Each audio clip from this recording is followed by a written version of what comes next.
నమస్తే, welcome to BRK news. నేను విజయ.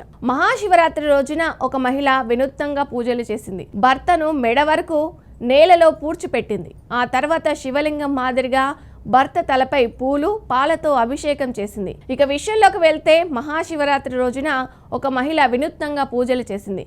భర్తను మెడ వరకు నేలలో పూడ్చిపెట్టింది. ఆ తర్వాత శివలింగం మాదిరిగా భర్త తలపై పూలు పాలతో అభిషేకం చేసింది. ఈ వీడియో క్లిప్పు సోషల్ మీడియాలో వైరల్ అయింది.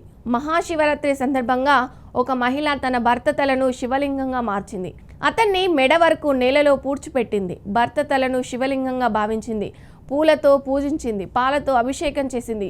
హరహర మహాదేవ అంటూ శివుడి మంత్రాలు జపించింది. భర్త తలకు నమస్కరించింది.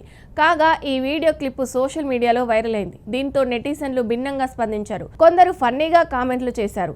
రీల్ కోసం ఇలా చేసి ఉంటారని అభిప్రాయపడ్డారు. అయితే గిరిజన మహిళలు సాంప్రదాయంగా ఇలాంటి ఆచారాలు ఆచరిస్తారని మరికొందరు పేర్కొన్నారు.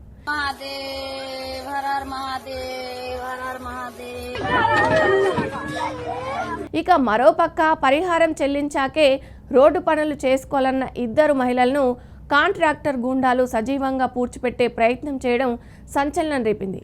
మధ్యప్రదేశ్లోని రేవా జిల్లా హినౌతా గ్రామంలో 2024లో జరిగిన ఈ ఘటన వీడియో ఇప్పుడు మళ్ళీ సోషల్ మీడియాలో వైరల్ అయింది. అయితే పరిహారం ఇవ్వకుండా ఇద్దరు మహిళలు భూమిని ఓ రోడ్డు కాంట్రాక్టర్ స్వాధీనం చేసుకుని పనులు కొనసాగిస్తున్నాడు. దీంతో కోపాద్రికులైన బాధిత మహిళలు తమకు పరిహారం ఇచ్చాకే పనులు చేయాలంటూ కాంట్రాక్టర్కు వ్యతిరేకంగా మహిళలు నిరసనకు దిగారు. అయితే పనులను అడ్డుకుంటున్నారు, దీంతో నన్నే అడ్డగిస్తారంటూ రెచ్చిపోయిన కాంట్రాక్టర్ తన కిరాయి గుండాలతో సజీవంగా ఈ ఇద్దరి మహిళలను పూడ్చేందుకు ప్రయత్నించారు. అయితే రాజకీయాల్లో సంచలనం రేపిన ఘటన జేసీబీతో గొయ్యి తవ్వి వారిని సజీవంగా పూడ్చే ప్రయత్నం చేశాడు. విషయం తెలుసుకున్న సాటి గ్రామస్తులు వెంటనే రంగంలోకి దిగి గుండాల్ని అడ్డగించి ఇద్దరు మహిళలను కాపాడారు. ఓ మహిళను నడుము వరకు, మరో మహిళను మెడ వరకు పూడ్చిపెట్టగా వారిని గ్రామస్తులే వెంటనే మట్టిని తవ్వేసి కాపాడారు.